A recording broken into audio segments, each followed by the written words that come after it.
ಎಲ್ಲರಿಗೂ ನಮಸ್ಕಾರ ಸ್ನೇಹಿತರೆ. ಸೋಲಿನ ಪಾಠ ಚಂದ, ಹಸಿವಿನ ಊಟ ಚಂದ, ಪ್ರೀತಿಯ ಕೋಪ ಚಂದ. ಜೀವನದಲ್ಲಿ ಎಲ್ಲ ಸ್ವೀಕರಿಸುವ ಮನಸ್ಸಿದ್ದರೆ ನಮ್ಮ ಬದುಕೆ ಆನಂದ. ಬೆನ್ನಿಗೆ ಚೂರಿ ಹಾಕೋರನ್ನ ಬೇಕಿದ್ರೆ ನಂಬಬಹುದು, ಆದ್ರೆ ಮನಸ್ಸಲ್ಲಿ ನಾವು ಇಲ್ಲ ಅಂದ್ರೂ ನಮ್ಮ ಜೊತೆ ನಮ್ಮವರ ತರ ಇದ್ದು ನಾಟಕ ಆಡೋರ್ನ ಯಾವತ್ತೂ ನಂಬಬಾರದು ಅಲ್ವಾ? ಎಲ್ಲರೂ ಅವರವರ ಪರಿಸ್ಥಿತಿಗೆ ತಕ್ಕಂತೆ ಮಾತನಾಡುವವರೇ ಹೊರತು ಯಾರೂ ನಿನ್ನ ಜಾಗದಲ್ಲಿ ನಿಂತು ನಿನ್ನ ಪರಿಸ್ಥಿತಿಯನ್ನು ಯೋಚಿಸುವುದಿಲ್ಲ. ಇದುವೇ ಈ ಬದುಕು. ಜೀವನದಲ್ಲಿ ಖುಷಿಯಾಗಿರಬೇಕು ಅಂದ್ರೆ ಯಾರಿಂದಲೂ ಏನನ್ನು ನಾವು ಬಯಸಬಾರದು.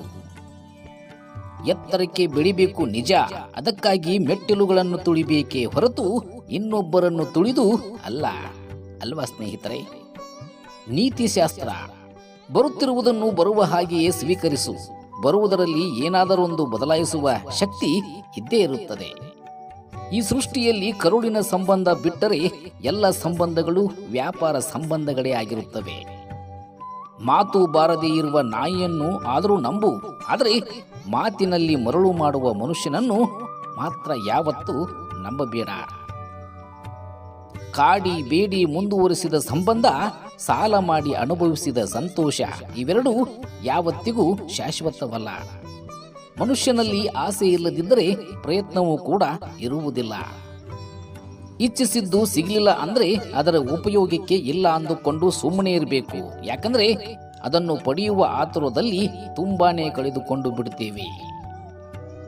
ಗಂಡನ ಮನೆಯಲ್ಲಿ ಗಂಡ ಮತ್ತೆ ತವರು ಮನೆಯಲ್ಲಿ ಅಣ್ಣ ಗಟ್ಟಿಯಾಗಿದ್ರೆ ಹೆಣ್ಣಿನ ಜೀವನ ಸ್ವರ್ಗವಾಗಿರುತ್ತದೆ.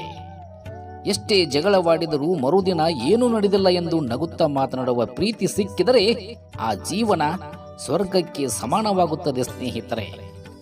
ಎದುರಿಗಿರುವ ಕನ್ನಡಿಯಲ್ಲಿ ಮಾತ್ರ ಚಂದವಾಗಿದ್ದರೆ ಸಾಲದು, ಅಂತರಾಳದ ಒಳಗನ್ನಡಿಯಲ್ಲೂ ನಾವು ಅಂದವಾಗಿರಬೇಕು. ಹಳಿ ತಪ್ಪಿದ ರೈಲು ಗುರಿ ಮುಟ್ಟುವುದು ಹೇಗೆ? ಒಡೆದ ಹೃದಯದಲ್ಲಿ ಪ್ರೀತಿ ಮೂಡುವುದು ಹೇಗೆ?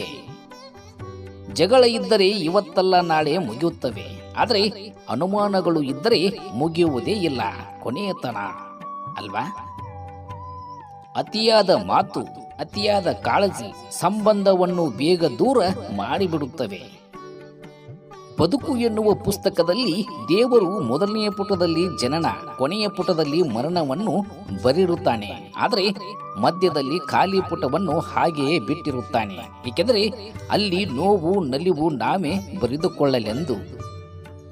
ಭಿಕ್ಷೆ ಬೇಡಿ ಬದುಕು ಪರವಾಗಿಲ್ಲ, ಆದರೆ ಇನ್ನೊಬ್ಬರ ಮನೆ ಹಾಳು ಮಾಡಿ ಮಾತ್ರ ನೀನು ಬದುಕಬೇಡ.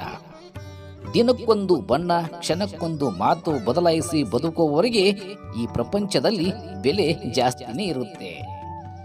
ಕೆಲವೊಮ್ಮೆ ಉತ್ತರವನ್ನು ಪದಗಳಿಂದ ನೀಡುವ ಬದಲು ಮೌನದಿಂದ ನೀಡುವುದೇ ಒಳ್ಳೆಯದು ಅಲ್ವಾ? ನಿಮ್ಮ ಕನಸುಗಳ ಬೆನ್ನು ಹತ್ತಿ, ಆದರೆ ಅದಕ್ಕೆ ಅಡ್ಡದಾರಿಗಳು ಇಲ್ಲ ಎಂಬುದನ್ನು ಮೊದಲು ನೀವು ತಿಳಿಯಬೇಕು.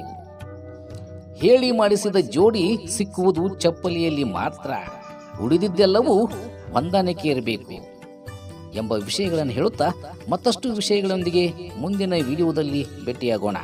ಕೂಡಲೇ ನಮ್ಮ ಚಾನಲಿಗೆ ಸಬ್ಸ್ಕ್ರೈಬ್ ಮಾಡಿಕೊಳ್ಳಿ ಅಂತ ತಮ್ಮಲ್ಲಿ ವಿನಂತಿ ಮಾಡಿಕೊಳ್ಳುತ್ತಾ ಎಲ್ಲರಿಗೂ ನಮಸ್ಕಾರ, ಶುಭವಾಗಲಿ, ಎಲ್ಲರಿಗೂ ಒಳ್ಳೆಯದಾಗಲಿ.